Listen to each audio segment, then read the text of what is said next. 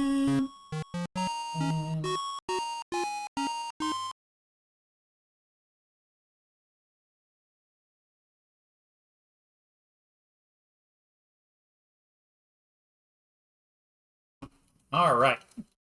Blah, blah, blah, blah, blah. Panama route, blah, blah, blah, blah, blah. Getting it on this boat, blah, blah, blah, blah. History lesson, blah, blah, blah, blah, blah. We're all excited, blah, blah, blah, blah, blah. We're here, blah, blah, blah, blah, blah. You can't ride out, blah, blah, blah, blah, blah. Blah, blah, blah. Sailing on the river, blah, blah, blah. So excited, blah, blah, blah. Give us all your stuff, blah, blah, blah.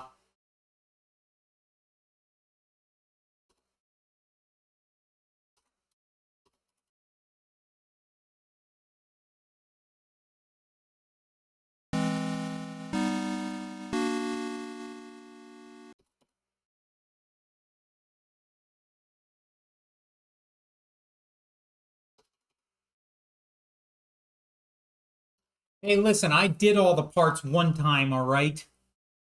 I did it once. Am I going to do it again? Just because you missed it the first time. You missed me dying of mosquito bites. They were all over my crooked and broken body. Ah.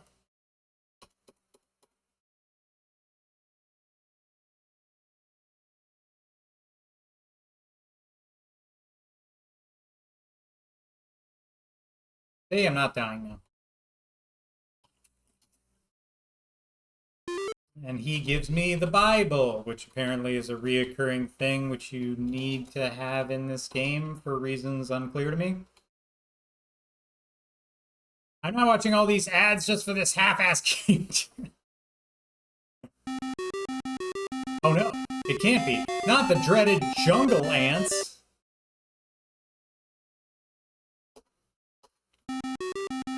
It only takes one of these tiny, vicious creatures to get up your pants leg and you'll be hopping like a Panamanian jumping bean. Yeah, baby. You can only jump around like that for so long before you become completely exhausted. You can fight the ants no longer. Okay, Jeez Louise, what a terrible way to go. These jungle ants are ruthless.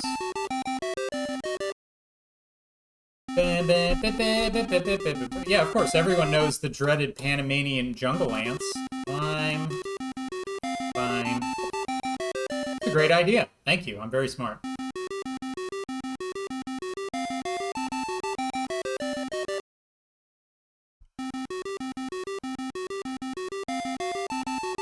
Let go. Road looks clear. Get down from there.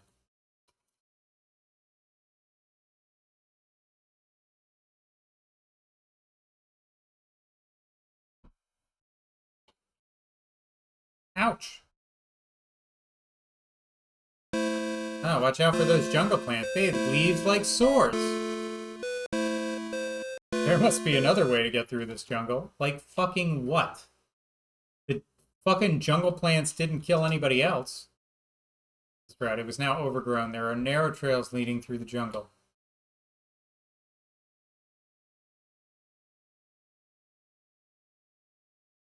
Come on. The silent, slithering snake has squeezed the life right out of you.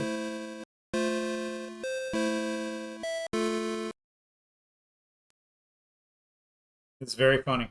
This is very much like fuck around and find out by dying.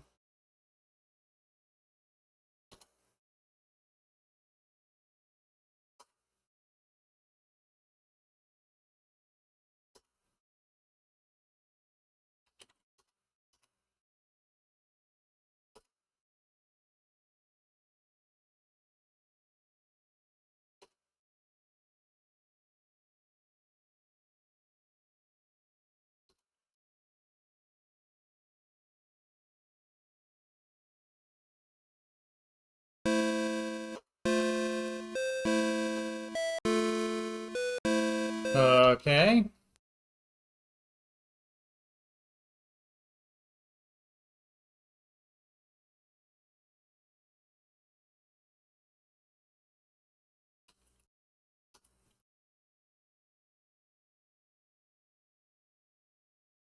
When it plays Anchors Away, it's historically incorrect, but that song was composed until 1906. It's like they knew. Yeah, they just walked through the fucking thing no problem. But me, on the other hand.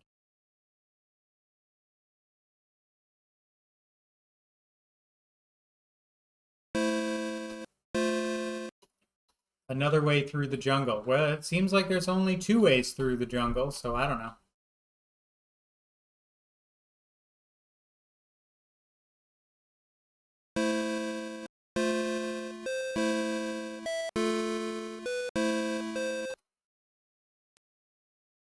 Okay, so there must be another uppity up path, a middle path, and then an up path. Yep. Sneaky.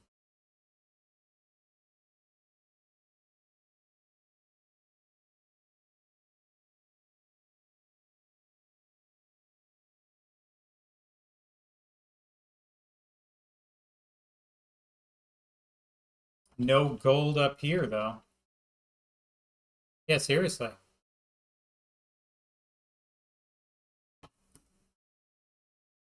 Oh, this looks fun. Nothing bad gonna happen here. Hard to believe, but even the depths of the jungle can be beautiful. Here's the road, crosses a jungle stream. The more you struggle, the quicker you sink. Is that timed or is this random? Hey, buddy. Oh, come on. That gator was hiding just out of sight. There was nothing you could do. A bad day, and this gator is having lunch.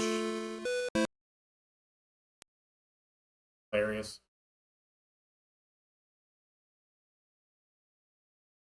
Alright, well, I guess that, yeah, I guess it is just totally random. Fun.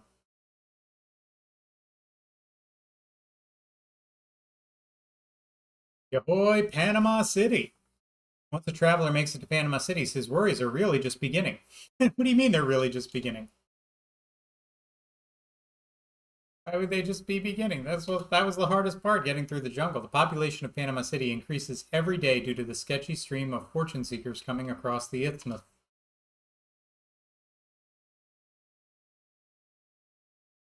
Panama City is becoming extremely overcrowded and unsanitary and is an ideal place to contract a deadly jungle disease.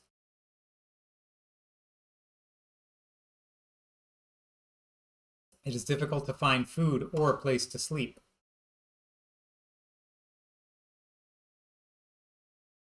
The overcrowded and unsanitary conditions basically stem from a lack of ships on the west coast of Panama to take gold seekers to California.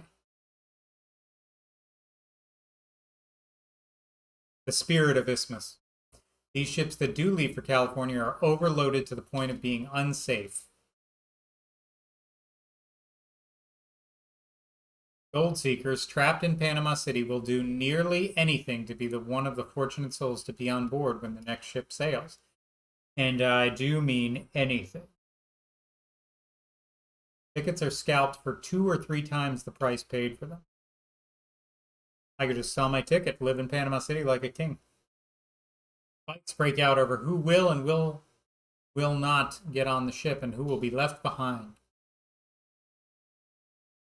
I'll kill you!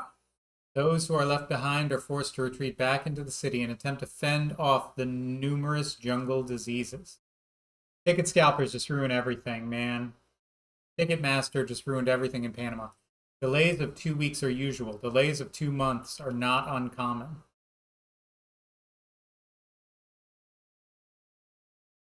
You are one of the lucky ones. You managed to get on a ship. It is incredibly crowded.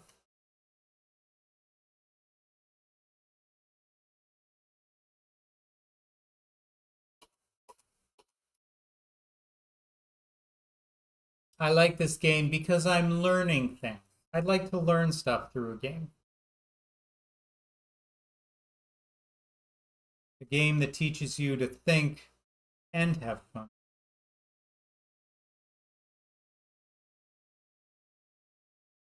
Easy peas, look at that. You don't see how this ship is going to survive a voyage of 3,500 miles from Panama to California. There are no words to describe how overcrowded this ship is. It is so heavy that you are amazed it is still afloat. Every square foot of deck space is occupied by a gold seeker or his baggage. Some passenger sleeps in hammocks hung in the rigging. Others sleep on the deck or on the passengers next to them. Don't sing Anchors Away in 1849 because you're 50 years too early. I'll do it and I'll like it.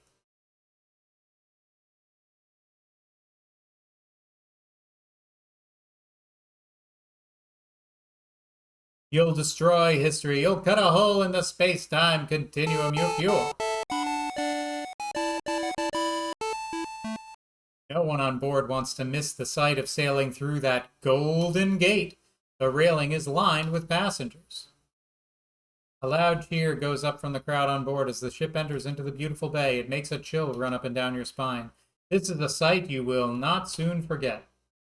The south edge of the bay is lined with small buildings. There are a few boats and ships moored in the docks. This must be the settlement of Yoruba B. Buena, soon to be called San Francisco.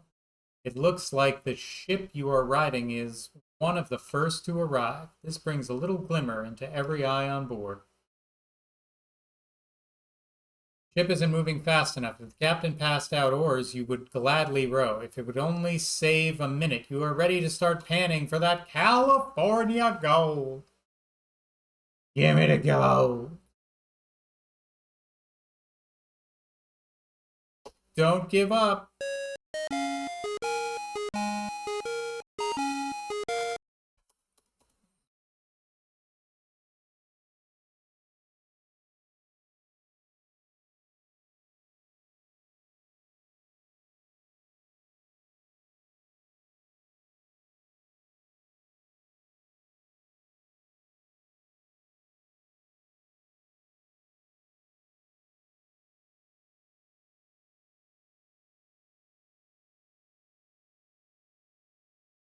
I'm walking around.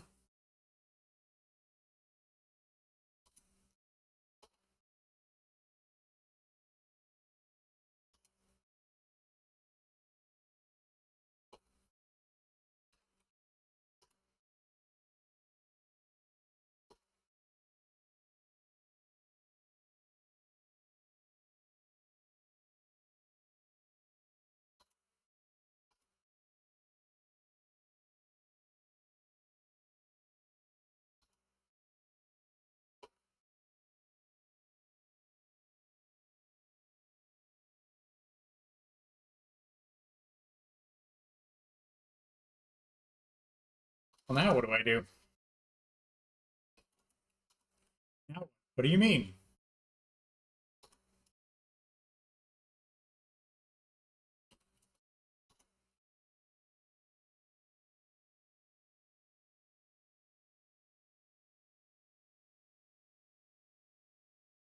What isn't a pot of gold or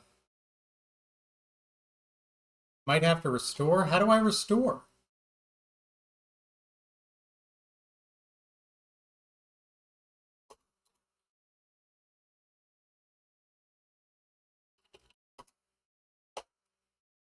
Is there anything I can do to be quicker? I don't think I lollygagged in I didn't lollygag anywhere, right? Did I have to run off the boat like super quick? Whatever. This is the Panama way, right? Once you get to Sutter's, yeah, whatever. And I'm not gonna play that game. Just because I didn't save. This is the last time I saved in Panama.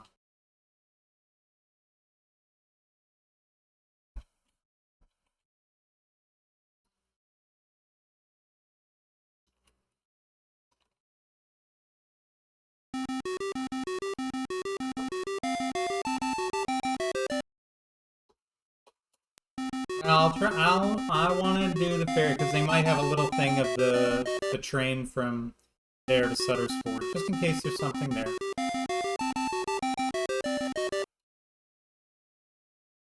I'm nothing if not a completionist.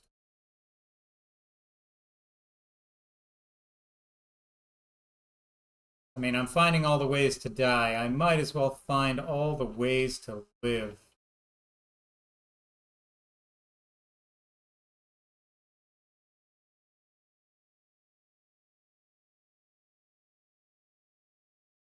Plus, I can skip all the stuff now.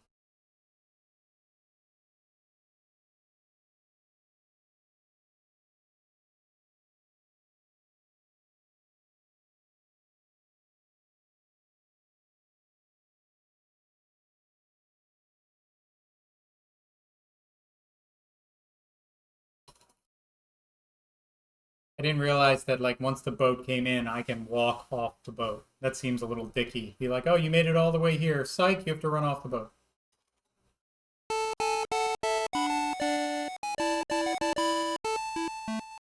Ba, ba, ba, ba, ba, ba, ba, ba, ba, ba, ba, ba, ba. California gold. I love gold.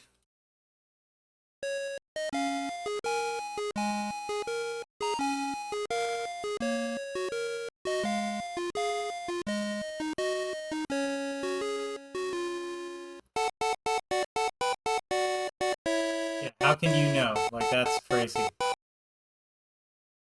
Well, that's it. That's it. I couldn't have walked there. That's some bullshit. Anyway, here we are. Let's try that again, and this time we're going to go the Cape.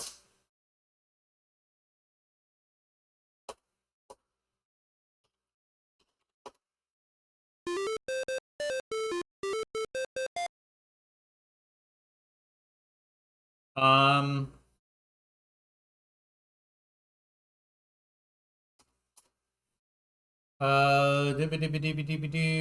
let's see what we need. What do you think we need?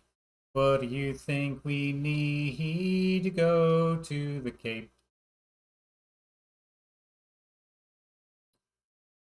Maybe some of that fruit, because it's a longer boat ride. Go with that.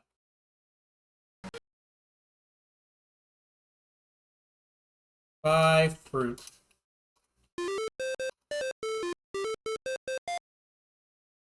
Are they rumors? No, just rumors. Nothing to see here. I'm certainly not going there.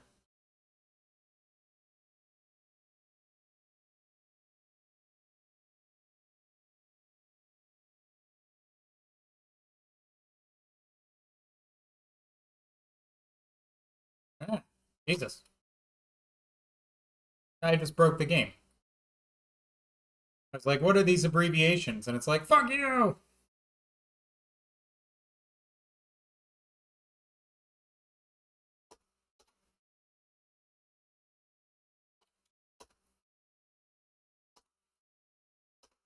Let's get going. All aboard. You missed something somewhere. Uh-oh.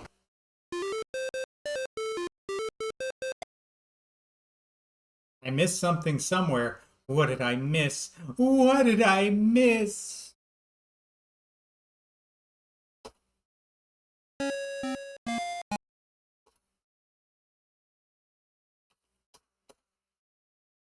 What did I miss? Not. Oh no. My sweet dreams will die forever on the vine.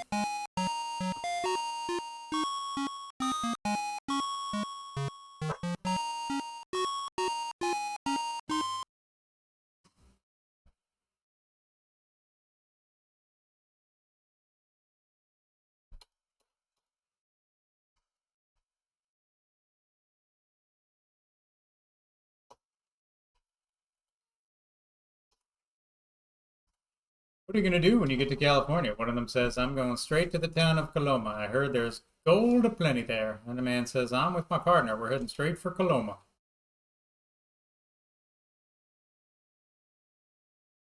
Born on the 4th of July.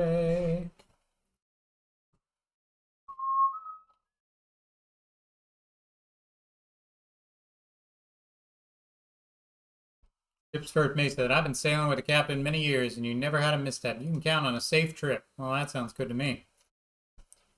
Eric says, hi, Gerard. We're one day closer to California gold. This is the easier than I thought it was going to be. You reply, that's right, one day closer. I'll drop by and talk to you later. Oh, that sounds great. Make sure you come by again. Make sure you come by again.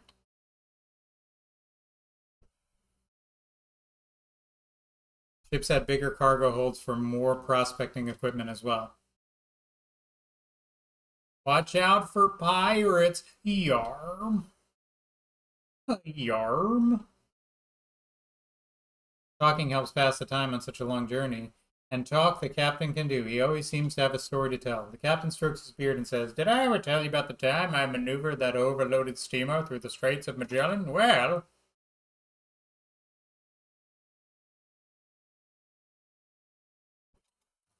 Cook says, "We have plenty of provisions right now. If we start to run low, then we'll invite the ship's mascot to dinner." Man sitting at the table says, "I'm heading for California to make enough to buy a farm in Pennsylvania. Then I'm going to come home to my wife and kids." Sure you are. The engine man dissertates, "This baby's been outfitted with the latest in high-pressure steam engines. When the captain gives the command full steam ahead, I give her everything she's got and blow the whistle." Stage a mutiny. Kill the captain. End the suffering of the people.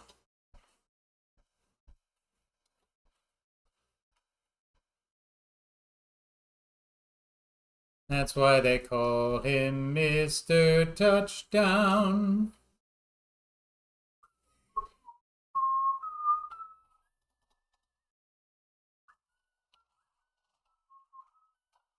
Land has just disappeared from view. The excitement, expectation, and anticipation of your journey are gone.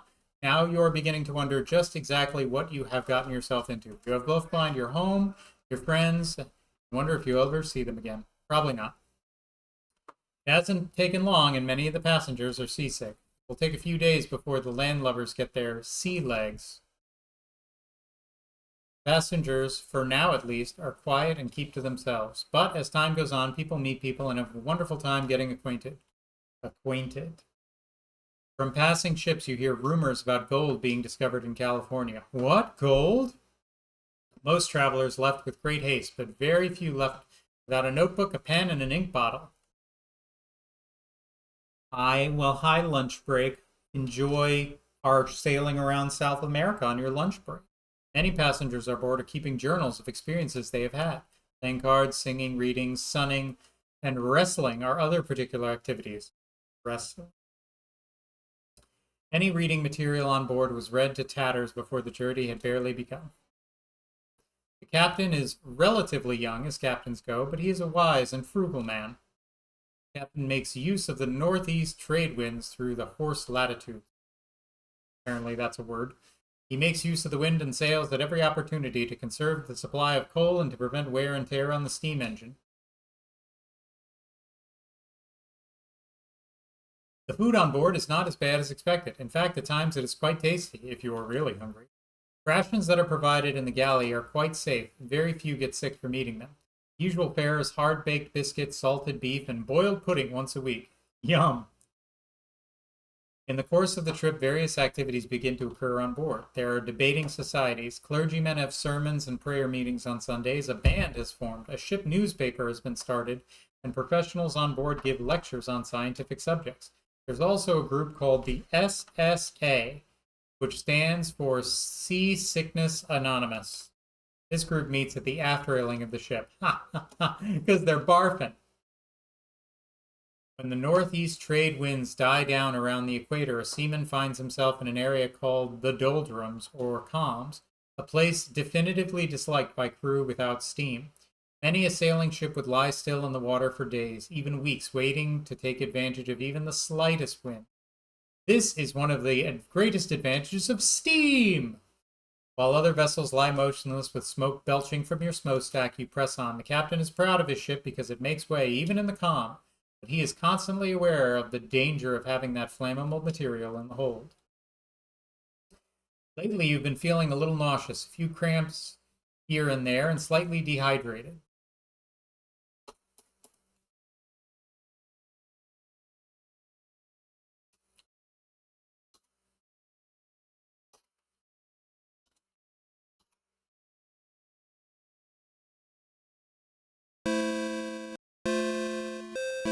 There was nothing you could do. Sometimes terrible things happen. The dreaded disease of cholera has knocked at your door. Your misery is over. Cholera? Is there anything I can do about the cholera? You're not looking too healthy. It's probably just a slight case of seasickness. You'll be over it in no time. That's true, Jared. I've been feeling well lately. I hope you're right about the seasickness. Now, well, it's a good thing I saved all the way back here. Good old random cholera. Nothing beats that. I guess I need to do a cholera save. I didn't know cholera was going to be a chance.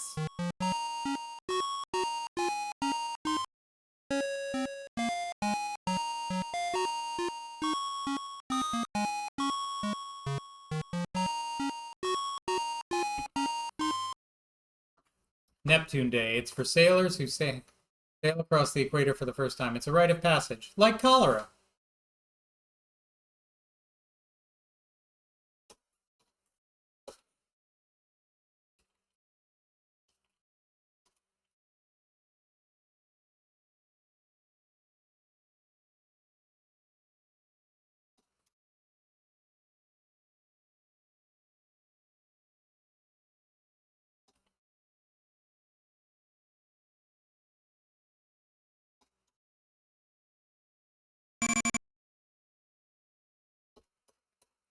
All right, well, here's hoping this time no more cholera.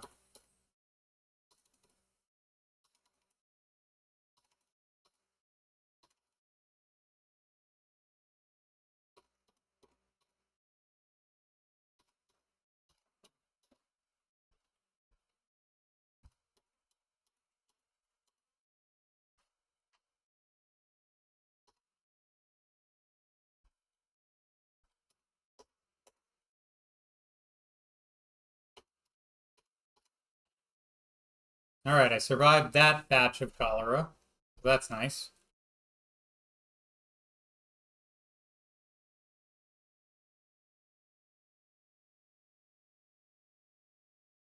It's true, Jared. I've not been feeling well lately. I hope you're right about the seasickness, says Eric. And that's when Eric died of cholera.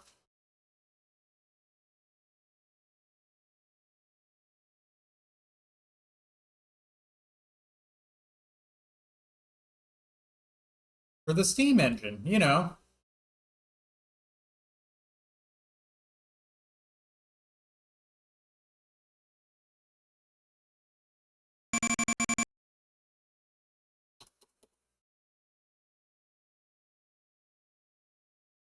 You're aboard a mighty steamer, but it is not the most common type of vessel in the high seas. Clippers are the sovereign of the seas. It will not be uncommon to see many clippers during your voyage. While passing through the area of the equator, the heat gets unbearable. The deck is to walk to hot on. The tar in the seams of the deck bubbles. Gross.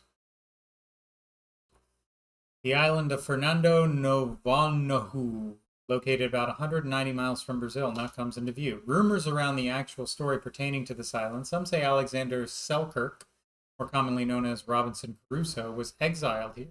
Others claim that the Brazilian government uses the island as a place to exile and imprison. Who really knows? In calm weather, especially aboard the sailing ships, one of the favorite pastimes is catching porpoises, cowfish, or any other fish that can be hooked. These catches provide as much needed diversion from your now monotonous diet. Fleecy says hi to 23-year-old female from Cali, but gets ignored because Fleecy isn't high enough tier sub for the streamer's attention. Oh my god, guys, we have a special hello from... Oh. So, hey guys, I'm sorry, I'm only accepting hellos and shoutouts from people who are tier 3 ultra consistent super subbers who have been subbed to this channel for at least 36 months consecutively, who are also subscribers to my OnlyFans, and who also are subscribers to my other secret OnlyFans that only the true subscribers of my OnlyFans know about. So, person whose name I won't mention because I think they're just trying to fame Aura off of my greatness, I will read your shout out in 35 more months if you are also a subscriber to my OnlyFans. And as a subscriber to my OnlyFans, you will be able to piece together the clues, find the secret to my real OnlyFans where hardcore material is available. Thank you. Eventually, the familiar constellations of the northern hemisphere begin to disappear, and the Southern Cross, composed of 4 brilliant stars marking the 4 corners of the cross, begin to rise in the night sky. I'm sorry, plebes. You know how it is with streamers nowadays. Another new sight in the night sky is the Magellan Clouds. This is a golden mist in the sky similar to the Milky Way. Then another ship is sighted.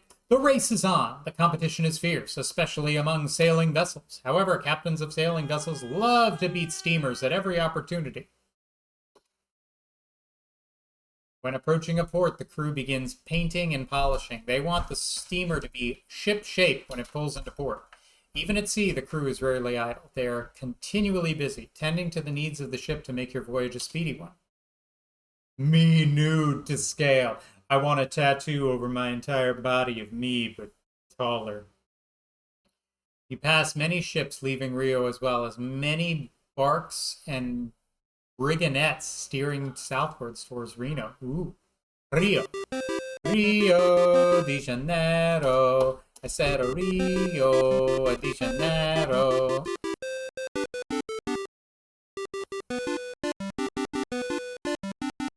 Ba ba ba ba ba ba ba ba ba.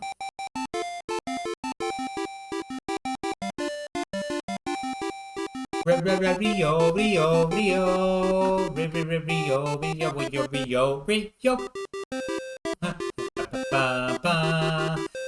Rio, Rio, Rio. Rio, Rio, Rio, Rio. Every person on board is looking forward to going ashore. You have been like a caged animal on this ship for nearly 6 weeks. Ships of every kind, brigs, brokes, brigannettes, schooners, clippers, steamers from nearly every country come and go. Whaling, cargo, passenger, and even slave ships come and go. Awkward. The stay in Rio normally lasts about 10 days. Could be more, could be less, depending on the extent of the repairs. During this time, supplies including coal, wood, fresh water, and food are replenished. Small repairs are made, and the ship is prepared for the next leg of the journey.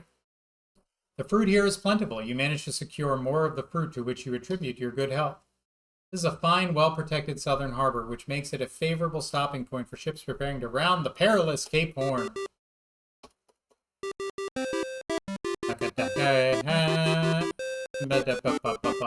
Well, everyone knows the time traveler brought it back to the 1840s so they could play it.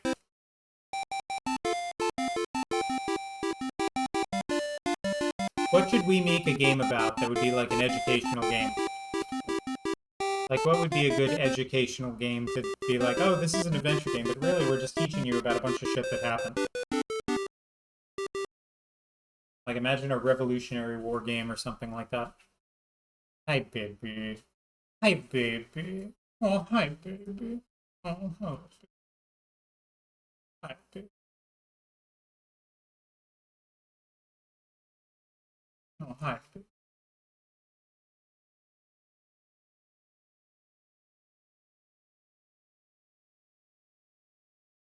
Hi, Papa.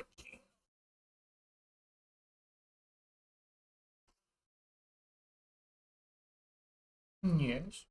Who's my little baby? Look at my little baby. He's my little baby. Who's my little baby? I mean, you just jinxed it, but yeah, I think so. Sometimes she'll still throw a pishel out at a spite, you know? A spite pishel. Or if you're not paying enough attention to her, she'll be like, hey, guess who's going to take a giant shit on the floor? Trying to get down? Thank you.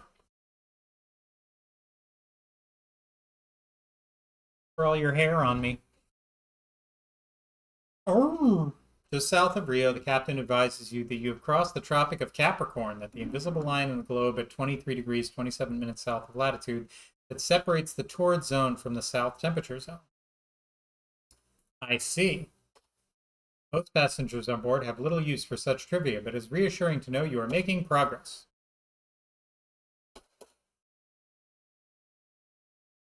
Rumors are starting to spread about the difficult times you are going to encounter in a few short weeks.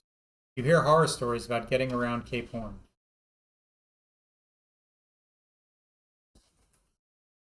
Passing the 45th parallel, the temperature begins to drop. Passengers begin descending more time below deck. When you left Brooklyn, it was the dead of summer. It seems to have slipped everyone's mind, at least until now, that June is the dead of winter here. Oh, baby. Freezing temperatures are making this painfully clear. Whoopsie. Captains vary in age, experience, and wisdom, but all captains, no matter what their background or experience, approach the Cape with great respect. They all realize they're extremely vulnerable to the elements. This is stupid. As we approach the southern tip of South America, the captain advises all persons aboard that the sea you are about to encounter attains a degree of violence unknown in any other part of the globe. Cool. You are in the midst of a terrible storm, and the ship is taking on water. Everything that wasn't absolutely essential to the continuation of the voyage has just been thrown overboard. Fortunately, the gold coin you have in your pockets, you still have that. Jake's letter, along with the gold flake under the stamp, was in your hip pocket, so you still have that. And your family photo. Everything else now belongs to the raging sea. Well, all right.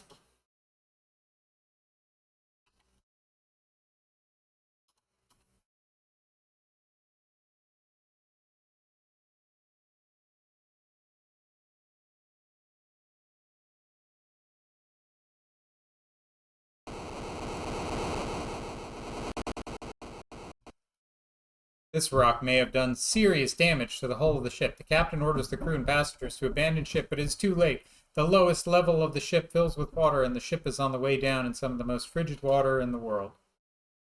Oh. Ah.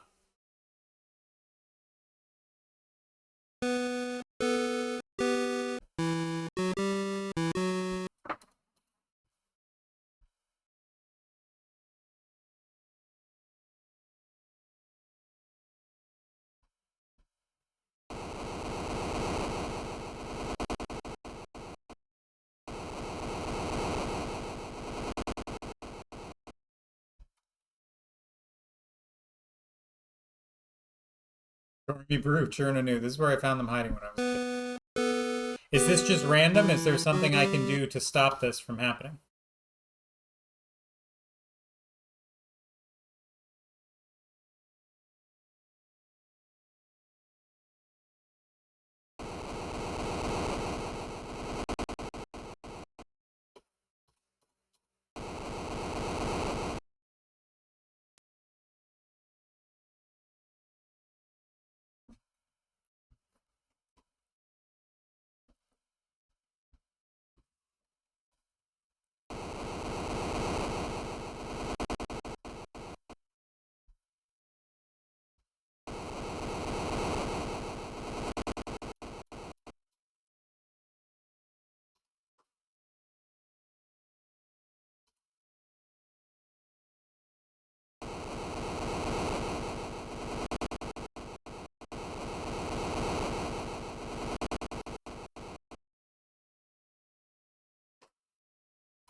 Yeah.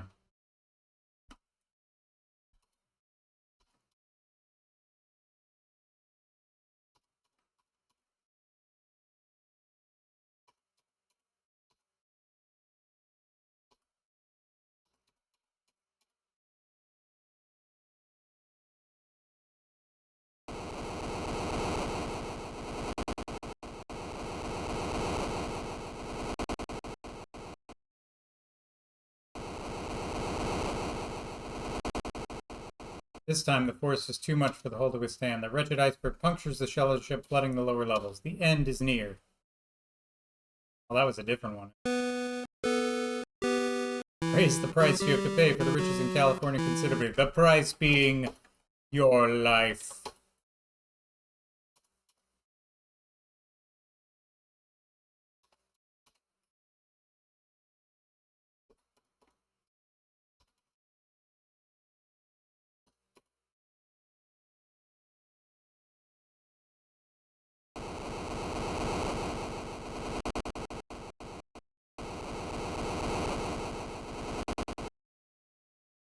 Just before rounding Cape Horn, the captain points out the Deceit Rocks, which are colored white from the bird droppings. All goes well. It is usual for a sailing ship to allow 3 to 5 weeks to get to the west side of the Horn. It never gets any easier! 3 to 5 weeks. Winds in the area of the Cape rarely blow less than 45 miles per hour and almost always from the west. Gales in this area can easily pick up a schooner and smash it into the rocky shore. The raging seas are the temperature of melting ice. You scarcely get 6 hours of daylight when it is light, and it is of little benefit. The overcast hugs the seas and visibility is very low. It is not uncommon for it to snow here in the summertime. Gross.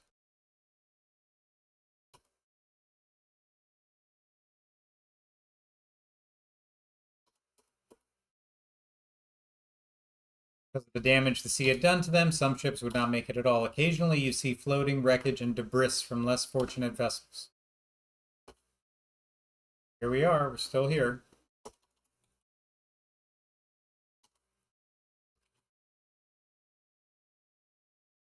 I guess they all say the same thing.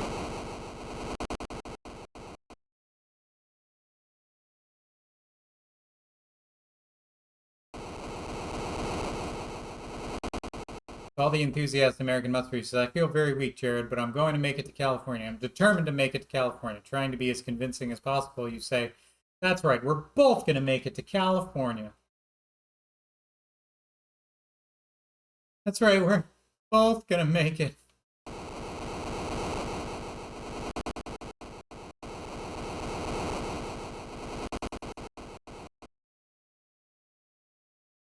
We're both going to make it. With the rounding of Cape Horn, also called Cape Stiff by many sailors because of the difficulty of rounding it, behind you, the captain steers the steamer north by northwest. It is everyone's goal to reach the ports of Valparaiso, which means Paradise Valley. Valparaiso! Yay, as the temperature rises, so do your spirits. Off the coast of Chile, the ocean is swarming with sea cows. A little further off the coast of Chile, about 400 miles to be exact, is Juan Fernandez. The island most often recognized as the island on which Robinson Crusoe was actually exiled in 1704. Every person on board has been looking forward to arriving at Valparaiso. They have been in close quarters for too long. The port at Valparaiso is shallow, so the boat is anchored offshore. People go ashore and supplies are brought aboard by the continuous stream of small boats going back and forth from the shore to the ship. While ashore, people would nearly kill for a current newspaper to read. The word is confirmed. Gold has been discovered in California. We waste no time in the loading of the ship with only what is absolutely necessary and head for California. The only excitement today was crossing the Tropic of Capricorn for the second and last time on this voyage. The unbearable heat isn't far away again. When the captain sees another ship, he always knows what kind of ship it is and under what flag it sails. There goes a British full-rigged three-master. Saw an interesting sight today. Flying fish. Fishing has become one of the favorable pastimes, especially since the weather has warmed up. Those who don't partake in the fishing enjoy watching for whales and porpoises. On the west side of South America, the crew anticipates arriving in California and begins putting things in order. The crew is busy scrubbing the deck, chipping off rust, painting, and polishing. Most of the passengers who were keeping journals at the beginning of the trip have stopped by now, but throughout the entire trip, people have been reading whatever they can get their hands on. Many days aboard the ship are spent in utter monotony. There's nothing to do, at least nothing you feel like doing, but watch an occasional ship come and go, watch the sun rise out of the water, move across the sky, and then set into the water again, day after day after day. The last leg of the journey is slow and seems to drag on forever. The walls seem to be moving in. You are positive the ship is only half the size it was when you left Brooklyn. Moments of solitude and privacy are non-existent. Fellow passengers who only a month ago were easy to get along with now seem impossible to tolerate. Fights break out over trifles. There is constant bickering and gossip. Oh boy. Got to be a fight club up in here. Before you complained about having the same food to eat meal after meal, but now you would gladly eat anything. Provisions are running dangerously low. Food is running out out on board the ship. Everyone is suffering. One man has already died. No. Who's already died?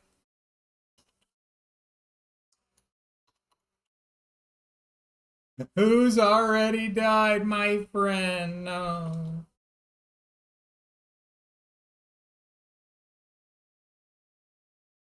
Expanding my man. I never wanted the knowledge, and I just like you more for it. It's everything I've ever hoped to give you, Graham. Have a beautiful day.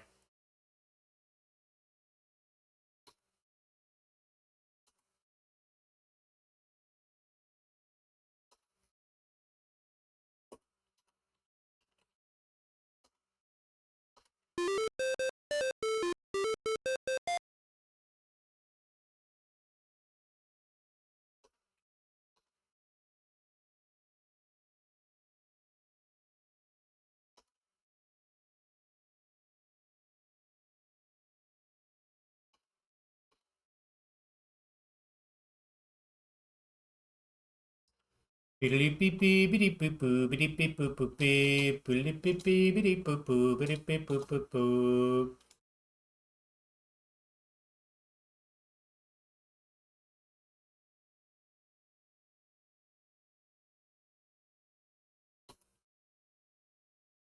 man reading the book. We are on our way to California. We have a long trip ahead of us. The man continues. You're all right. There's nothing to be a long trip, and you will want something to read. Take this book. Oh, it's another Bible. Ask these men, how much gold do you figure you're going to take out of those hills? One of the men replies, I'm not greedy. If I can fill my hat with gold every day, I'll be happy.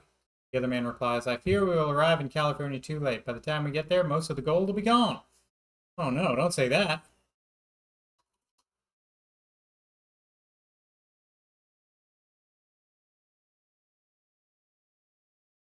Oh man, did I just do a save death point? God damn it. I can't even remember the last time I saved. Fuck me. Good thing I found this paperclip.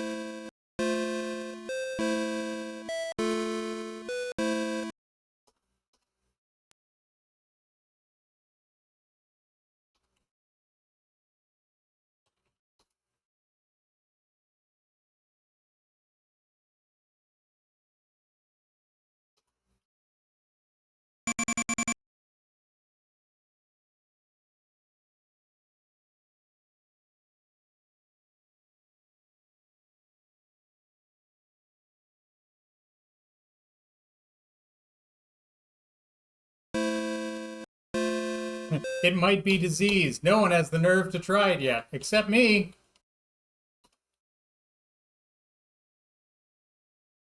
Come on, diseased pig, let's go.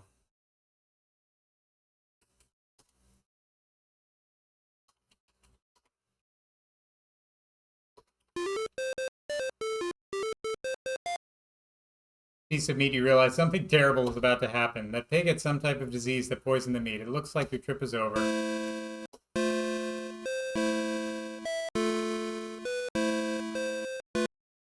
Alright, well, when did I save last, I wonder?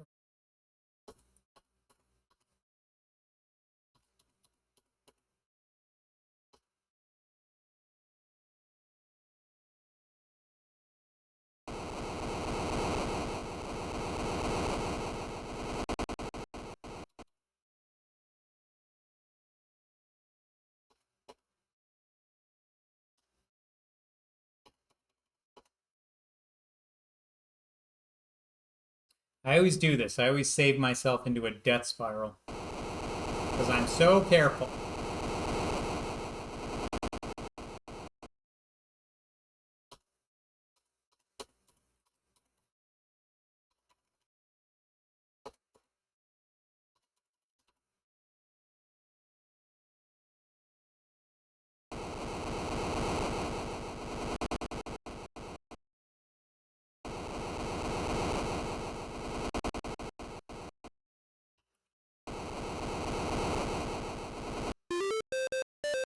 Now, let me get this stuff now. I don't know what I need to get, but apparently I can get some shit.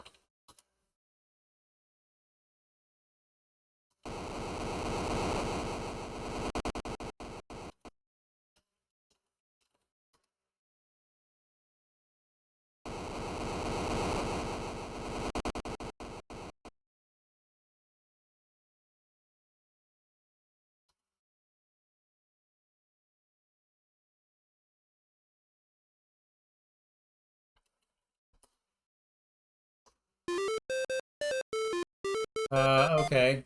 So is there a string somewhere?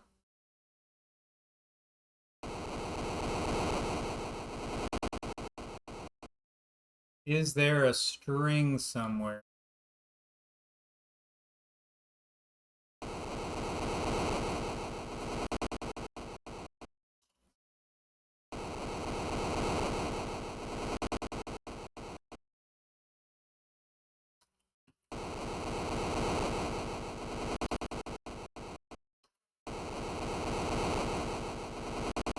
I don't see, they see the pull chain, it won't let me take that.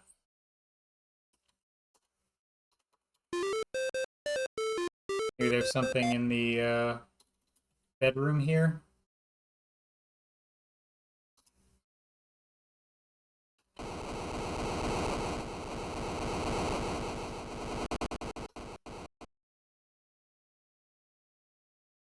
I'm assuming I need to make a fishing rod. All right. Enjoy the rest of your work, Phlebes. Thanks for popping in. Hope you had a fun lunch break.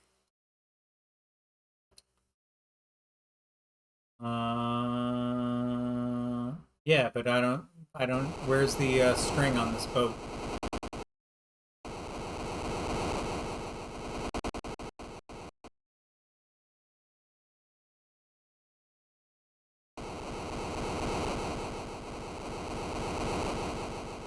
I got the stick in the engine room.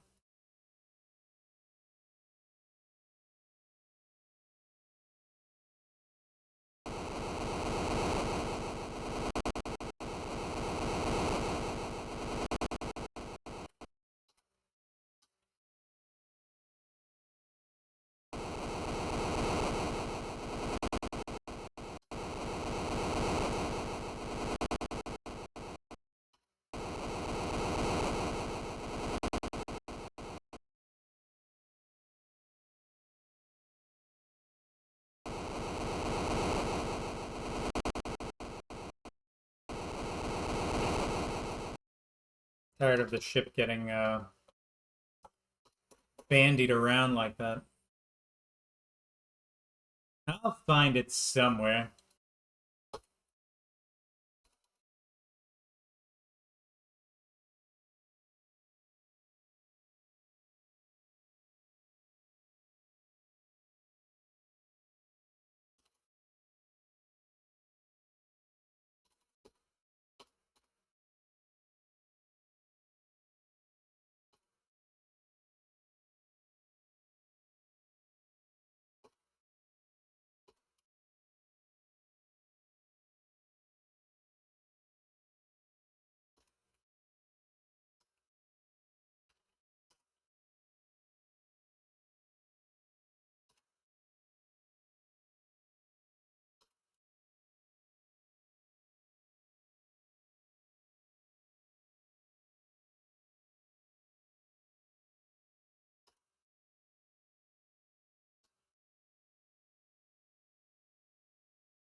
What? Come on.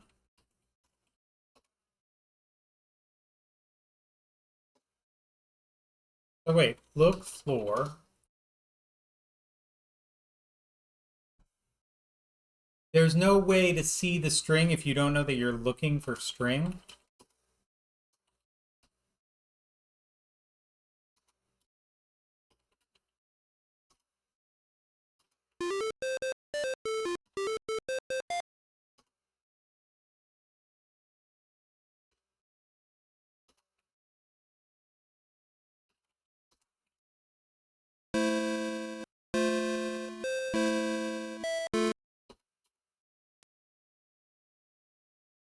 That's kind of bullshit.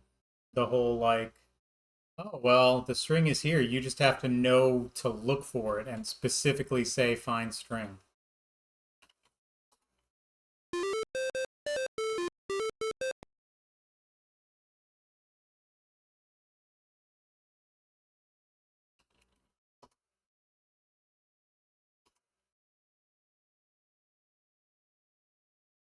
Yeah, I mean, if it's not look lore, then what kind of psychic stuff am I supposed to be doing, really?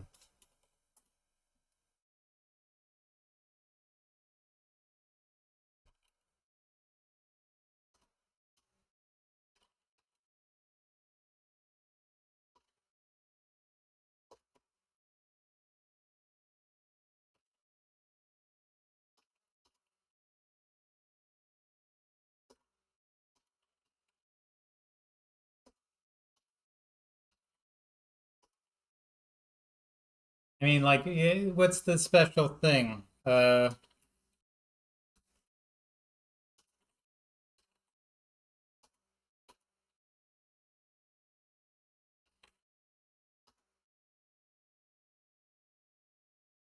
There's like some metal scraps or something around you need. What the fuck? Metal scraps? This game.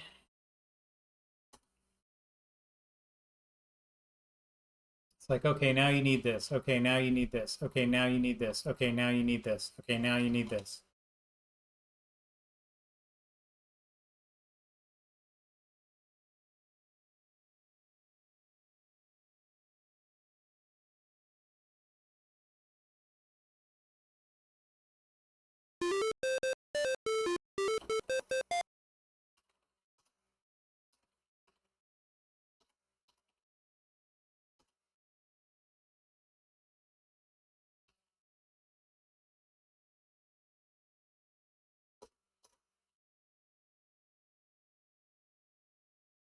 It's kind of silly. Like, it's definitely one of those puzzles that it's sort of like you need to know how to solve it to solve it.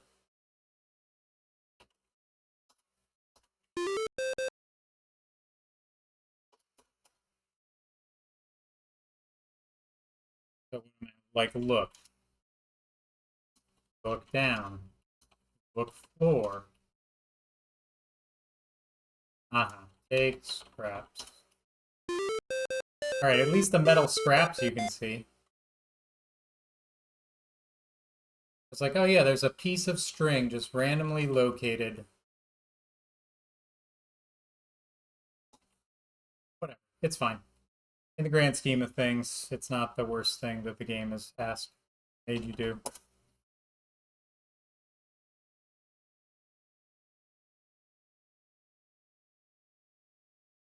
The worst of the three routes. Worst is in like the most cheesy, you think? Is that what you mean?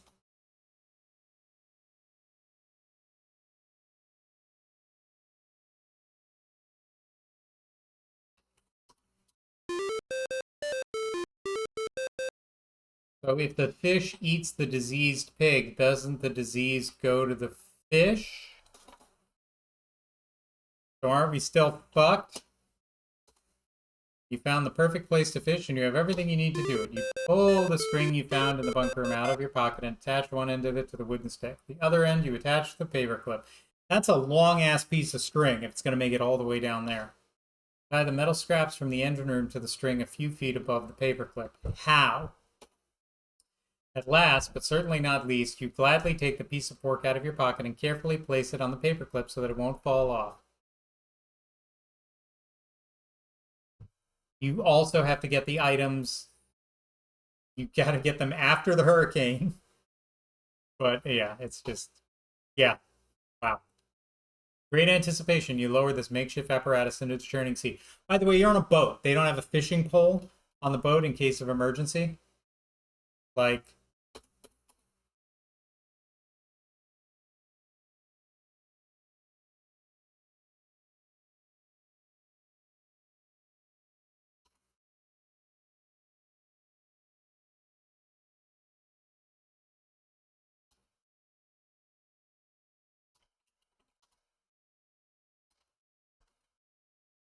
oh, it just does it automatically. Okay, I thought I had to like That's a strong-ass piece of string. I'm just saying. Once it gets drawed, you have saved the day and the lives of all those around you. You reel in the catch of your day and share it with your companions. Now you will all make it to California. Yep. One fish. Enough to feed everybody. Only a few weeks from the coast of California. Ah.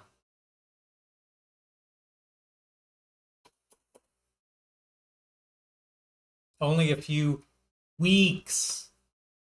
Weeks. The ship nears California, you begin to forget all the hardships and tough times you have endured. The promises made to the Almighty while rounding the Cape are all but forgotten. Somehow, those times don't seem as tough now. Much more important now is the topic of nearly every conversation on the trip. Where people plan to go and search for gold? How are they going to get it? What are they going to do with it? Fortunate enough to discover, and there's also much fretting and worrying about arriving too late and missing out on all the best opportunities. Hopefully, there will still be plenty of gold left when you get there. For the crew, no portion of the voyage is without danger. They must retain their vigilance until the very end. We're fortunate the ship has a sufficient supply of coal to make it to California. Other steamers ran out of coal. When that happened, spurs, doors, bunks, and portion of the deck were ripped up and fed into the firebox to keep that ship moving forward to the gold fields. The ship is now approaching the Golden Gate, and your journey is approaching an end. The dense fog makes it difficult, not to mention dangerous, to find the entrance to the Golden Gate. All hands on deck as you approach California. To the gold-seeking passengers aboard is a long-awaited and promised land. Hee-haw!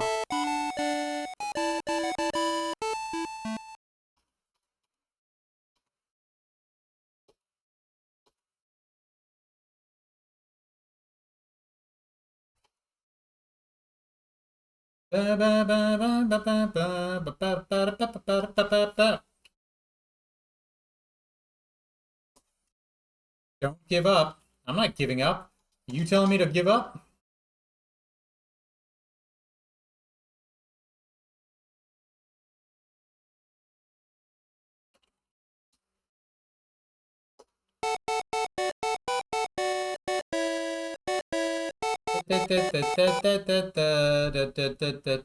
Like I can't walk. Well, that's it, everybody. That's every way to get to Sutter's Fort and every way to get that gold. Sweet, sweet gold. Just in case you want to see it some other time. Who's ready to die? Let's see this celebration one more time.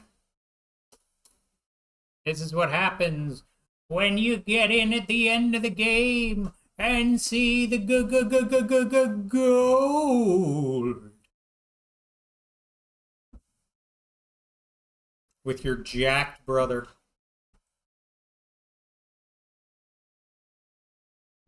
It's on slow or normal? It's on normal. They're really enjoying the ambiance of all these gold flecks. Look at that beautiful beard I've grown. Here's the celebration.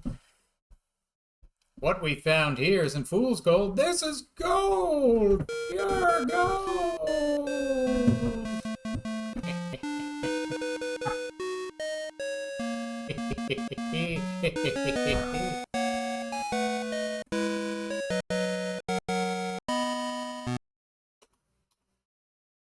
Thank you for playing Gold Rush. Yahoo! Yahoo! All right. What will be game 41? Let's find out right now. I said, let's find out right now. What's gonna be game 41? Let's fuck around and find out right now.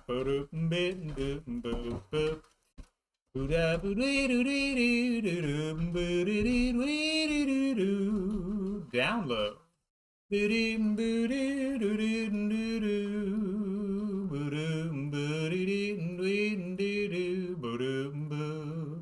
We're taking Gold Rush off. We're putting the wheel on. We're spinning the wheel. We're making the deal. What's it gonna be, Mr. Wheel? What's next? What's next? What's next? What's next? What's next?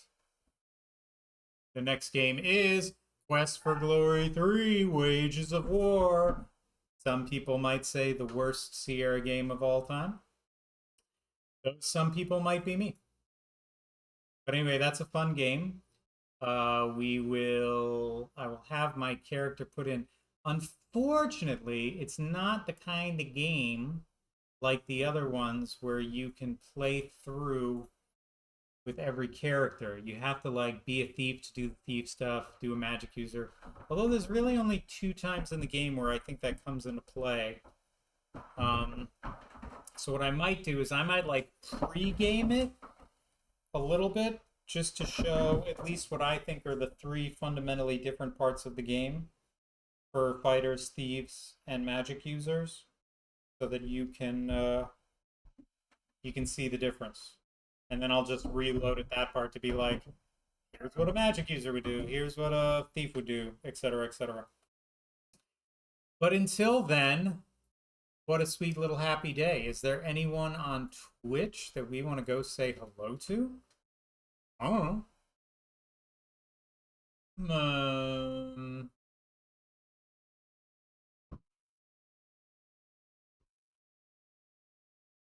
I don't know.